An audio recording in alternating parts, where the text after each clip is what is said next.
தென்னாடுடைய சிவனே போற்றி, எந்நாட்டவர்க்கும் இறைவா போற்றி. திருவாசகத்திலே கோயில் மூத்த திருப்பதிகத்தின் முதல் பாடல். உடையாள் உந்தன் நடுவிருக்கும், உடையாள் நடுவில் நீ இருத்தி, அடியேன் நடுவுள் இருவீரும் இருப்பது, ஆனால் அடியேன் உன் அடியார் நடுவில் இருக்கும் அருளை புரியாய்.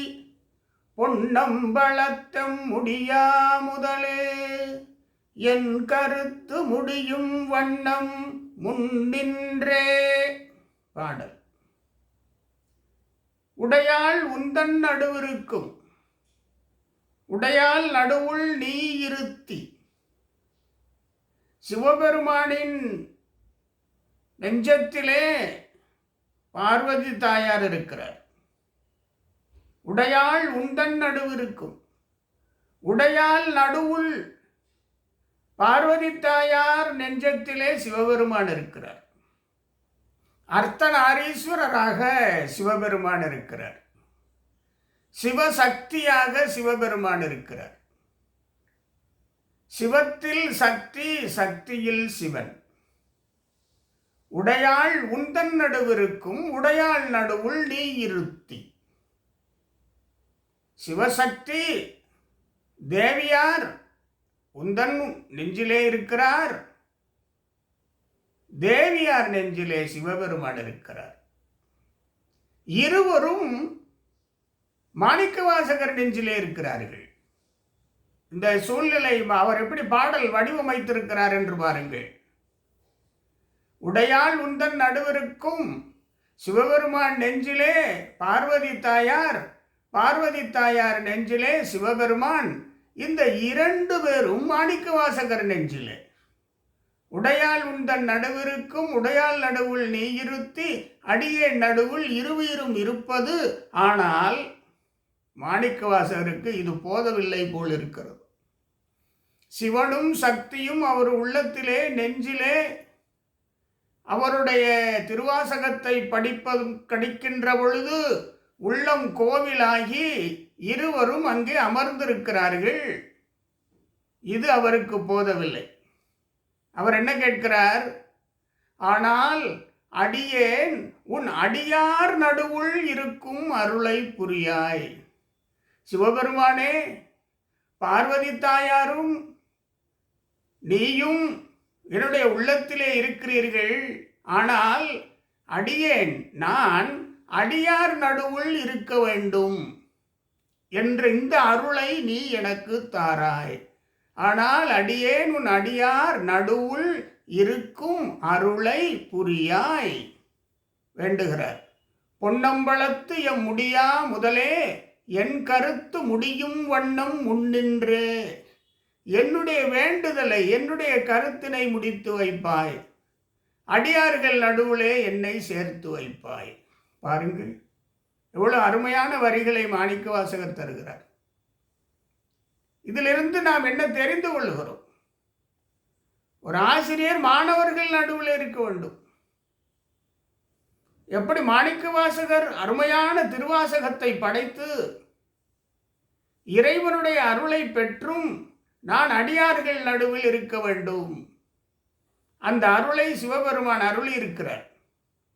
திருவாசக முற்றோதல் அடியார்கள் செய்கின்ற பொழுது மாணிக்கவாசகர் திருவடிகள் போற்றி போற்றி என்று எத்தனை முறை சொல்லுகிறார்கள், எத்தனை முறை சொல்லுகிறார்கள். அடியார்கள் நடுவிலே இன்றைக்கும் மாணிக்கவாசகர் வாழ்ந்து கொண்டிருக்கிறார். ஒரு பணியாளர்கள் நடுவிலே அவர்களுடைய அதிகாரி வாழ்ந்து கொண்டிருக்க வேண்டும். அங்கே பணியாளர்களோடு இருக்க வேண்டும். தொழிலாளர்களோடு அவர்களுடைய தலைவர் இருக்க வேண்டும். விளையாட்டு வீரர்கள் என்று சொன்னால் அவர்களுக்கு பயிற்சி கொடுப்பவர் விளையாட்டு வீரர்களோடு இருக்க வேண்டும். இதனை நாம் இதிலிருந்து எடுத்துக்கொள்ளுகிறோம். சிவசிந்தனை பற்றி பேசுகிறவர்கள் அடியார்களோடு இருக்க வேண்டும். மாணிக்கவாசகர் கேட்டிருக்கிறார் அல்லவா? ஆனால் அடியேன் அடியார் நடுவுள் இருக்கும் அருளை புரியாய். அடியார்களோடு எப்பொழுதுமே இருக்க வேண்டும். அதைத்தான் உளவாரப் பணி செய்கின்ற பொழுது அடியார்களோடு இருக்க வேண்டும். சிவபெருமானே அடியார்களோடு இருந்தார் அல்லவா? எப்பொழுது வைகையிலே வெள்ளம், புட்டுக்கு மண் சுமந்தவன் அடியார்களோடு சேர்ந்தவன், பிட்டுக்கு மண் சுமந்தவன். இப்படி மாணிக்கவாசகர் வேண்டுதல், அடியேன் அடியார்களோடு இருக்கும் அருளை புரியாய். அந்த அருள் அவருக்கு கிடைத்திருக்கிறது. சைவ சித்தாந்தத்திலே அனைவரும் போற்றுகின்ற திருவாசகத்தை படைத்த பிறகு நான் அடியார்களோடு இருக்க வேண்டும் என்ற அருள் அவருக்கு கிடைத்திருக்கிறது.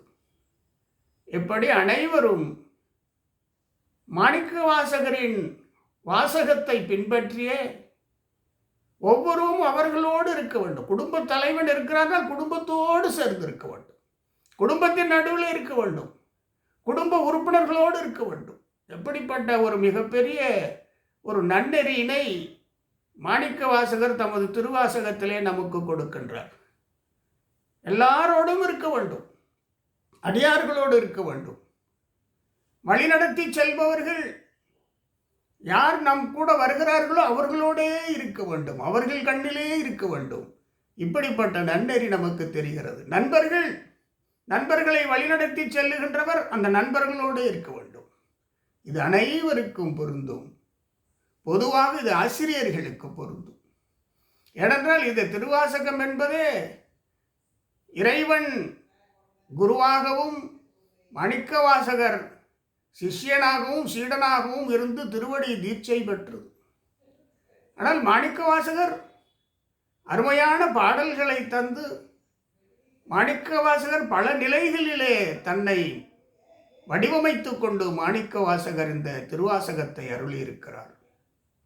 அவருடைய கூற்றுப்படி அனைவரும் அடியார்களோடே இருப்போம். அந்த சிந்தனை நாம் என்றைக்கும் அனைவரோடும் இருப்போம், ஒன்றுபட்டு இருப்போம். அந்த சிந்தனை இதிலிருந்து நாம் தெரிந்து கொள்ளுகிறோம். எவ்வளவு பெரிய பாக்கியம் மாணிக்கவாசகர் பெற்றிருந்தும் சிவபெருமானும் பார்வதி தாயாரும் அவர் உள்ளத்திலே இருந்து அருள் பாலிக்கும் ஒரு மிகப்பெரிய அருளினை அவர் பெற்றிருந்தும் நான் அடியார் நடுவில் இருக்க வேண்டும் என்று வேண்டினார். மிகப்பெரிய வேண்டுதல். அந்த வேண்டுதல் அவருக்கு நிறைவேறி இருக்கிறது. எல்லாம் முற்றோதல். என்றைக்கும் சைவ சித்தாந்தம் பன்னிரு திருமுறை என்று சொன்னால் மாணிக்கவாசகர் நிற்கிறார், அடியார்களோடு நிற்கிறார். மாணிக்கவாசகர் திருவடிகள் போற்றி போற்றி என்று சொல்லி மீண்டும் சந்திப்போம். ஓம் நமச்சிவாய்.